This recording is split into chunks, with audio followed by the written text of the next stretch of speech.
नमस्कार। कभी सोचा है कि एक बिल्कुल छोटी सी डरावनी कहानी में इतनी ताकत कहाँ से आ जाती है? आज हम जंगल का रास्ता कहानी की एक एक परत को खोलकर देखेंगे और समझने की कोशिश करेंगे कि इसके पीछे का वो कौन सा जादू है जो हमें इतना डरा देता है। तो पहला सवाल, क्या शॉर्टकट हमेशा सही होते हैं? ये एक ऐसा सवाल है जो इस पूरी कहानी के, आप कह सकते हैं, दिल में बसा हुआ है।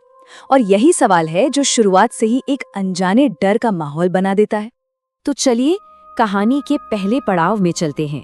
एक सुनसान रास्ता, यहीं पर असल में कहानी की नींव रखी जाती है और हमारी मुलाकात होती है इसके मेन कैरेक्टर अर्जुन से। जरा सोचिए, गोवा के पास एक बिल्कुल वीरान जंगली सड़क, जिसके बारे में एक कहानी मशहूर है कि अंधेरा होने के बाद ना वहां से कोई अकेला नहीं गुजरता।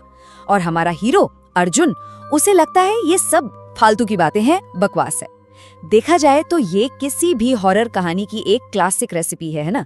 एक सुनसान जगह, एक चेतावनी और एक ऐसा किरदार जो उस चेतावनी को हवा में उड़ा देता है। और बस यहीं से कहानी का असली कॉन्फ्लिक्ट शुरू होता है। एक तरफ है सालों पुरानी लोकल वार्निंग और दूसरी तरफ एक नौजवान का ईगो। यही टकराव है जो आगे होने वाली भयानक घटनाओं के लिए स्टेज सेट करता है। तो अब कहानी में आता है एक नया मोड़, अनजान मुसाफिर। और यहीं से आप कह सकते हैं कि डर का मीटर धीरे धीरे ऊपर जाना शुरू होता है, क्योंकि अब एक रहस्यमय किरदार की एंट्री होने वाली है। तभी अचानक अर्जुन को सड़क के किनारे एक लड़की दिखाई देती है, सफेद कपड़ों में, बाल खुले हुए, और वो उससे लिफ्ट मांग रही है। बस यही वो पल है जब सब कुछ बदलने वाला है। और यहाँ होती है पहली अजीब बात। वो लड़की बिना एक भी शब्द कहे बिल्कुल चुपचाप बाइक पर बैठ जाती है। उसकी ये जो खामोशी है ना, वो अपने आप में बहुत कुछ कह जाती है और माहौल को और भी ज्यादा अजीब और भी ज्यादा टेंशन वाला बना देती है। अब अर्जुन जाहिर है इस खामोशी को तोड़ने की कोशिश करता है। एक सीधा सा सवाल पूछता है, तुम इतनी रात को यहाँ क्या कर रही हो? ये एक बिल्कुल नॉर्मल रिएक्शन है ना? लेकिन इसका जो जवाब, या कहें कि जो जवाब नहीं मिलेगा, वो बिल्कुल भी नॉर्मल नहीं होगा। कोई जवाब नहीं, बिल्कुल सन्नाटा।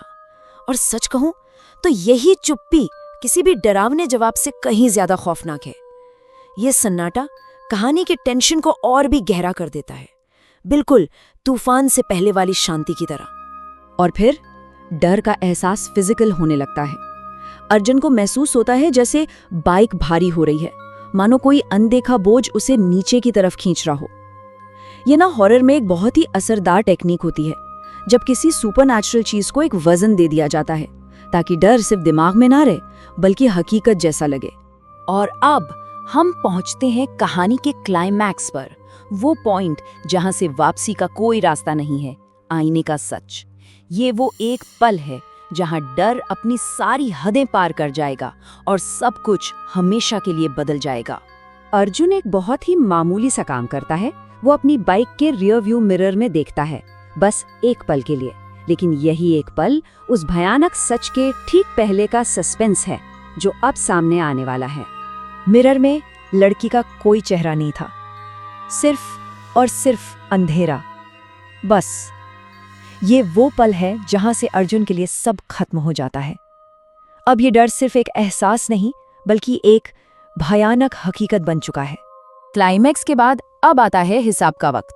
अब हम कहानी के उस हिस्से में हैं जहां हमें इस डर के पीछे का क्यों पता चलता है, वो हिस्सा जहां अतीत आकर वर्तमान से टकराता है। उस भयानक मंजर के ठीक बाद अर्जुन डर के मारे बाइक को तेजी से भगाता है, लेकिन बाइक अचानक बंद हो जाती है, इंजन ऑफ, और चारों तरफ एकदम खामोशी, एक अजीब सा सन्नाटा। अब सिचुएशन पूरी तरह से अर्जुन के कंट्रोल से बाहर है और यहीं पर अतीत और वर्तमान एक बहुत ही भयानक तरीके से जुड़ते हैं।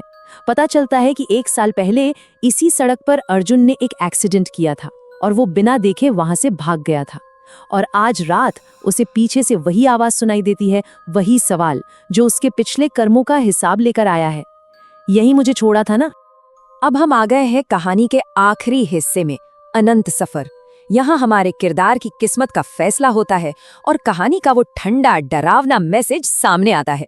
और फिर आखिर में वो भयानक एहसास।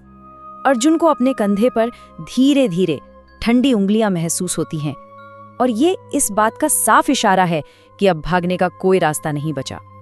और फिर एक धीमी ठंडी आवाज आती है, अब तुम नहीं जाओगे। ये उस आत्मा का आखिरी फैसला है। अर्जुन को उसके किए की सजा मिल रही है।